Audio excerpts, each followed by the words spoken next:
How to retrieve password on Snapchat. In order to do that, let's head over and click on this switch account option. And then for this one, let's head over and then just type in here your username. So let's put in here this and click on this forgot your password. Now it will ask how you want to actually reset your password. It can be via phone or via email. Just choosing your email option. And then it will ask you to confirm your email. So for this one, I'll just head over and then type in here my email. Click on the send confirmation code. And then it will prompt you to the account recovery section on Snapchat.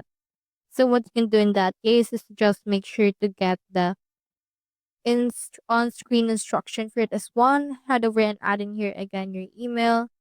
Click on submit and it will send an OTP to that. Just head over and check your inbox and then put right there the password link in order to log back into Snapchat. So that's how you retrieve password on Snapchat. Hope you helped.